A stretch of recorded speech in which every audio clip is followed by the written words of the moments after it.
A speech ends. The room applauds. And normally, that's where the story stops.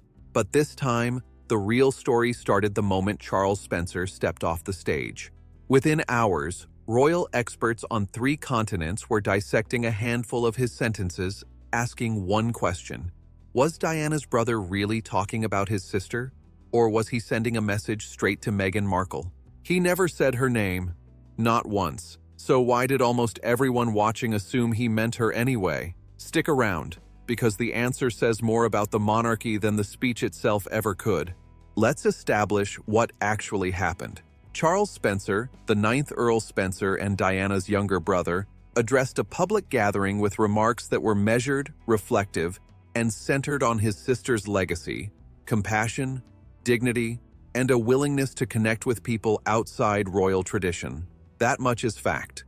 What is not fact is any claim that he mentioned Meghan Markle, referenced her by name, or drew an explicit comparison.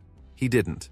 And yet, within the hour, royal commentators across major outlets were framing his words as a coded response to the Sussexes' ongoing rift with the palace. That gap, between what Spencer actually said and what people heard, is exactly where this story lives. Here's the first thing worth understanding about Spencer himself. He rarely speaks publicly at all.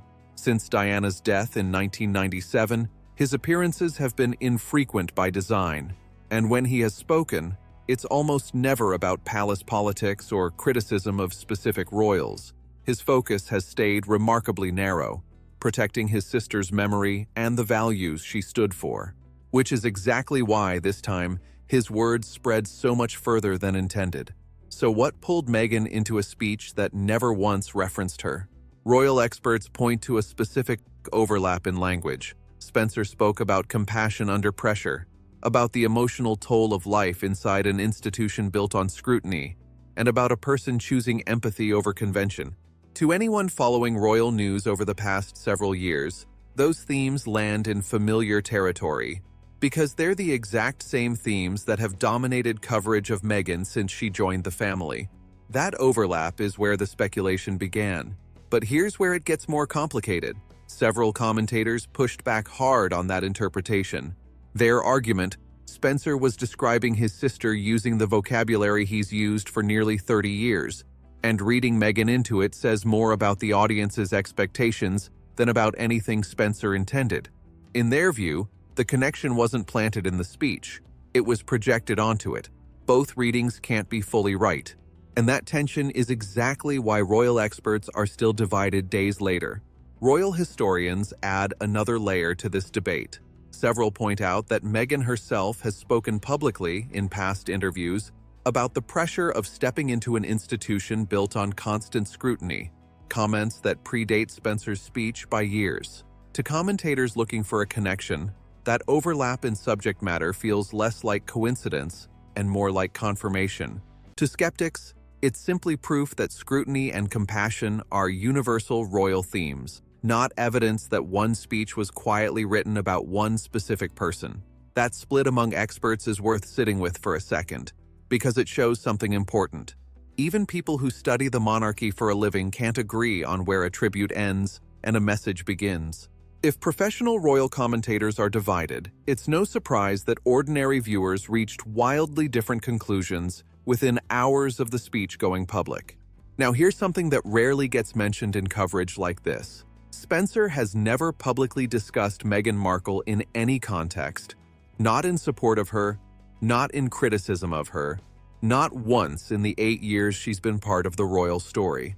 That silence is notable on its own. It means every single connection drawn between his speech and Meghan came entirely from outside interpretation, not from anything he introduced himself. So why did that interpretation catch fire so fast? This is where it stops being about one speech and starts being about something much bigger. The extraordinary hold Princess Diana still has on how the public reads the modern monarchy, nearly 30 years after her death. Historians who study the institution point to a pattern. Diana didn't just live a public life, she became a permanent measuring stick.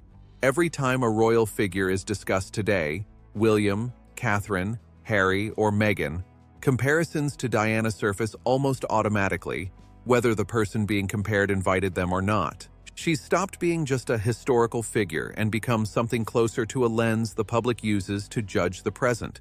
That explains why a tribute built entirely around Diana's values could so easily be read as commentary on someone else entirely.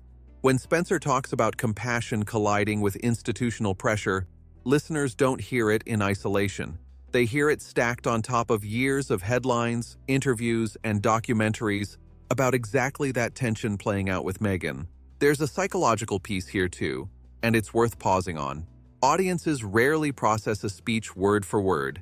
Instead, they filter it through everything they already believe. So when a trusted voice like Spencer describes empathy under scrutiny, people don't just absorb the sentence. They immediately search for someone in the present who fits it. That search is often faster and louder than the speech itself. Which brings us to the part of this story most coverage skipped entirely. The palace has said nothing. No statement, no clarification, no pushback on any of the interpretations circulating in the days since. That silence isn't unusual. The palace rarely responds to speculation about private family dynamics. But it does mean the gap between what Spencer said and what the public assumed remains completely unresolved, and likely will stay that way. So where does that leave the actual question? Did Spencer mean Meghan or not? The honest answer is that nobody outside that room knows for certain, and Spencer himself hasn't clarified it. What can be said with confidence? He reflected on Diana's legacy using language he's used consistently for decades. What can also be said? Several experts heard unmistakable parallels to Meghan's public story, while others considered those parallels a stretch built more on timing than substance. Both of those things are true at once, and neither one cancels the other out.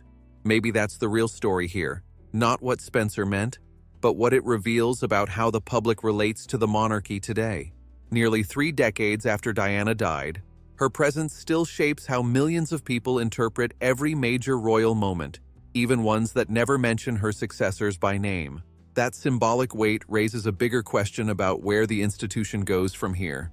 A modern monarchy survives on public trust as much as tradition, and each generation brings different expectations about transparency and emotional honesty, the very qualities Diana became known for embodying.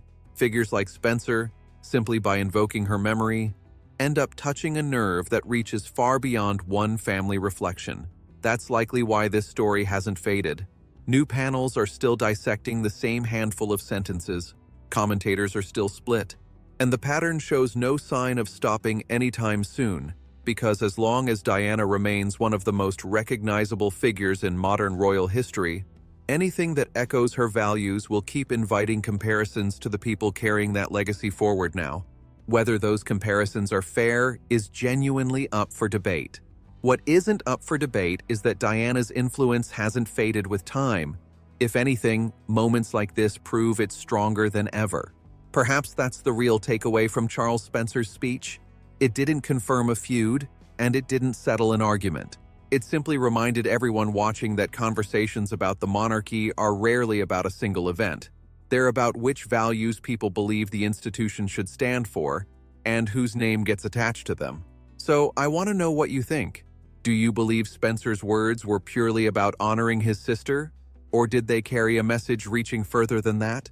And should Diana keep being the standard every modern royal gets measured against? If you appreciated this deep, evidence-based look, rather than pure speculation, subscribe for more, because this conversation inside the royal family is far from over.